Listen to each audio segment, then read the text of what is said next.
السلام علیکم ورحمۃ اللہ وبرکاتہ۔ ایمان اور احتساب کا آخری حصہ۔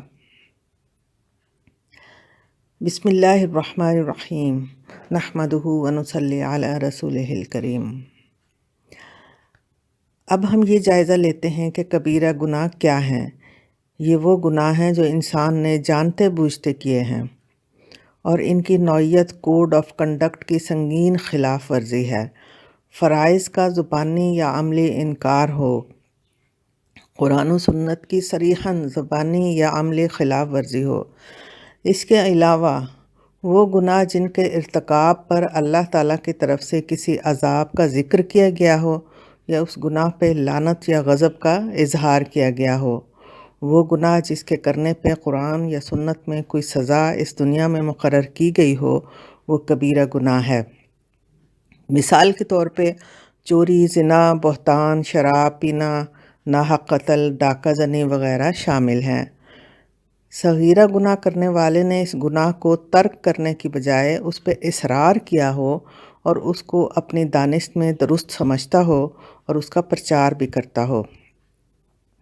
وہ گناہ جو بظاہر تو معمولی ہو لیکن کرنے والے نے اللہ، اس کے رسول یا اسلامی شاعر کا مذاق اڑانے اور تحقیر کرنے کی نیت سے وہ کام کیا ہو۔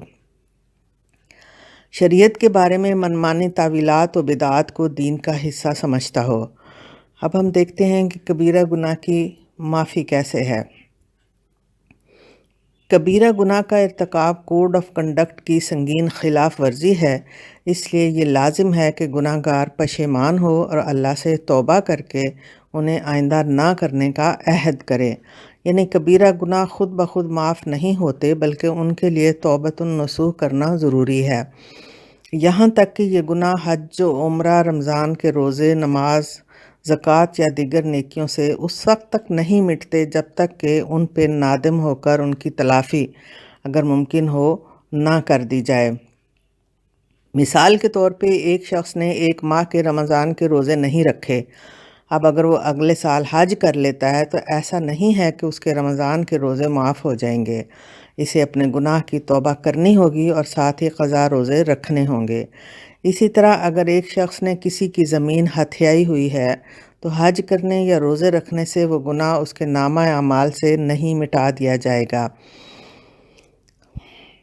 کبیرہ گناہ کسی دوسرے شخص کی دعائے مغفرت یا سفارش یا ایصال ثواب سے بھی نامہ اعمال سے نہیں مٹائے جاتے، جب تک کہ بندہ خود کوئی اقدام نہ کرے۔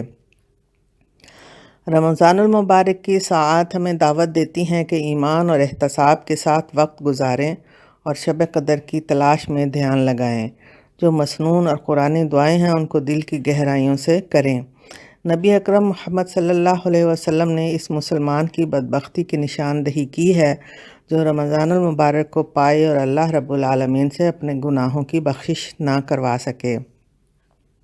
اسی بدبختی اور اللہ اس کے رسول کی ناراضی سے بچنے کے لیے ہر مسلمان کو بھرپور محنت اور کوشش پوری لگن کے ساتھ کرنی چاہیے۔ رمضان المبارک کے بارے میں سورہ البقرہ میں مندرجہ ذیل آیت قرب الہی کی شان نظر آتی ہے۔ وَإِذَا سَأَلَكَ عِبَادِي عَنِّي فَإِنِّي قَرِيبٌ أُجِيبُ دَعْوَةَ الدَّاعِ إِذَا دَعَانِ فَلْيَسْتَجِيبُوا لِي وَلْيُؤْمِنُوا بِي لَعَلَّهُمْ يَرْشُدُونَ۔ سورہ بقرہ کی آیت نمبر 186۔ اپنے بندوں کے لیے اللہ تعالیٰ کی محبت ایسی ہے کہ بندہ سرشار ہو جائے، براہ راست تعلق بغیر کسی واسطے کی، ہر وقت، ہر جگہ، ہر حال میں۔ سبحان اللہ، ایسی محبت بندے کو اور کہاں سے ملے گی؟ مومن کا جب رب سے ناطہ جڑ جاتا ہے تو وہ اپنی سب سے عزیز ترین خواہش کا اظہار کرتا ہے۔ سچا مومن تو وہ ہے جو اپنے رب سے بخشش اور مغفرت کا ہی طلبگار ہو۔ لیلۃ القدر میں کیا طلب کرنا ہے اللہ کے محبوب نے بتا دیا۔ اللہم انک عفو کریم تحب العفو فاعف عنی۔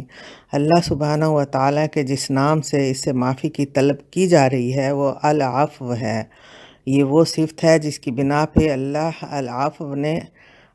العفو اپنے بندے کے گناہوں کو اس طرح مٹا دیتا ہے کہ ان کا نام و نشان بھی نہیں رہتا، نہ اثرات باقی رہنے دیتا ہے، نہ ہی ان گناہوں کے بارے میں سوال ہوگا قیامت کے دن جب انسان کے جسم کے اعضاء اس کے خلاف گواہی دیں گے، وہ گناہ کا مقام اور شیا اس کے خلاف گواہی دیں گی جہاں وہ گناہ کیا گیا ہے، مگر جس کے ساتھ اللہ العفو اپنے عفو و کرم کا معاملہ کرے اس سے ان سب سے امن مل جائے گا۔ اللہ العفو نے سب اثرات کو ختم کر دیا ہوگا۔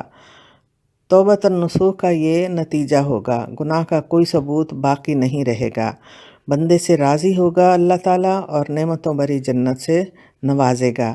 حقوق العباد سے وابستہ کبیرہ گناہ کی معافی اس وقت تک نہیں ملے گی جب تک بندے اپنے معاملات بندوں سے معاف نہیں کروا لیتے۔ اس لیے یہ جاننا چاہیے کہ ہم ہی ایک دوسرے کے لیے اللہ تعالیٰ کی رضا یا ناراضی کی وجہ ہیں۔ اگر اللہ کے اس پیارے نام کو سامنے رکھتے ہوئے معافی کی درخواست تہ دل سے پورے یقین سے بار بار اس کی بارگاہ میں پیش کی جائے، ہر وقت اٹھتے بیٹھتے رکوع سجود میں، ہر صلات کے بعد، تو دل میں روحانی سکون کی کیفیت پیدا ہوگی۔ اور اگر ہمیں لیلۃ القدر نصیب ہوئی تو گویا ہم نے مسلسل تقریباً 84 سال اللہ سے عفو و کرم طلب کرنے میں گزارے۔ بندے کو اگر اتنی مدت اللہ سے عفو و کرم مانگنے کے لیے مل جائے تو اس رب کی رحمت سے پورا یقین ہے کہ اسے اپنا مدعا حاصل ہو جائے گا۔ اسی طرح جو دنیا مانگے گا دنیا کی طلب پوری ہو جائے گی۔ ہر کسی کا ظرف ہے کہ وہ کیا مانگتا ہے۔ قرآن پاک میں اللہ العفو نے جہاں بھی اپنی صفت کا ذکر کیا بڑے گناہوں کو معاف کرنے کے حوالے سے ہی کیا ہے۔ سورہ البقرہ کی آیت 51 اور 52 میں ذکر ہے کہ بنی اسرائیل نے بچھڑے کو معبود بنا کر شرک کیا تو اللہ العفو نے فرمایا ثم عفونا عنکم من بعد ذلک لعلکم تشکرون، یعنی معافی ملنے کے بعد شکر کا رویہ لازمی ہے۔ احد کے میدان میں جب مسلمانوں نے کمزوری دکھائی مگر اللہ العفو نے فرمایا وَلَقَدْ عَفَا عَنْكُمْ، اللہ العفو جنت کے طلبگار کو اپنے عفو و کرم کی یقین دہانی کراتا ہے۔ ہر طاق رات میں ہو سکتا ہے ہمارے نصیب میں وہ گھڑی لکھ دی گئی ہو جب اللہ العفو پوری شان سے ہماری طرف متوجہ ہو اور منتظر ہو ہماری آواز کا، ہماری ندامت سے نکلے آنسوؤں کا، ہماری آہوں کا، ہمیں اپنے دامن عفو میں چھپا لینے کے لیے بےتاب ہو۔ آئیے ہم سب اس مبارک گھڑی کو پانے کے لیے کمر بستہ ہو جائیں۔ اللہم انک عفو کریم تحب العفو فاعف عنا، اللہم انک عفو کریم تحب العفو فاعف عنا، اللہم انک عفو کریم تحب العفو فاعف عنا۔ سبحانک اللہم و بحمدک نشہد ان لا الہ الا انت نستغفرک و نتوب الیک۔ دعا گو بشرا تسنیم۔ السلام علیکم ورحمۃ اللہ وبرکاتہ۔